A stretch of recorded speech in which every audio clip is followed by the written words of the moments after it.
Hello guys, welcome back to our creative channel. আমি আফসারুল, ক্রিয়েটিভের পক্ষ থেকে আপনাদের সকলকে জানাই আন্তরিক ভালোবাসা এবং শুভেচ্ছা।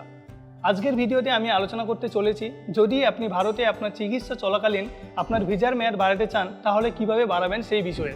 প্রথমেই আপনাকে আপনার ভিসার মেয়াদ জানতে হবে এবং কতদিন বাকি আছে তা নিজেকে নিশ্চিত করতে হবে। ভিসার ডেট শেষ হওয়ার আগে থেকেই আপনাকে আপনার ভিসা বাড়ানোর প্রস্তুতি নিতে হবে। ভিসা বাড়ানোর জন্য আপনাকে স্থানীয় FRRO অফিসে আবেদন করতে হবে। এখানে আপনাকে আপনার পাসপোর্ট, বর্তমান ভিসা এবং ভিসা বাড়ানোর কারণ দেখাতে হবে। এছাড়াও ভারতে থাকার ঠিকানা, পরিকল্পনা এবং প্রয়োজনীয় ডকুমেন্টসগুলো আপনাকে দেখাতে হবে। মেডিকেল ভিসার জন্য আপনার অতিরিক্ত ডকুমেন্টস প্রয়োজন হতে পারে। ভিসা বাড়ানোর জন্য আপনাকে সর্বদাই প্রস্তুত থাকতে হবে আপনার প্রয়োজনীয় ডকুমেন্টসগুলো নিয়ে এবং সঠিক সময়ে এটা আবেদন করতে হবে। যদি আপনার কোনো ধরনের প্রশ্ন থাকে আপনি FRRO অফিসারদের সাথে যোগাযোগ করতে পারেন, এমনকি আমাদের সাথেও যোগাযোগ করতে পারেন। আমরা ক্রিয়েটিভ আপনাকে প্রপার ইনফরমেশন দিয়ে গাইড করে দেব।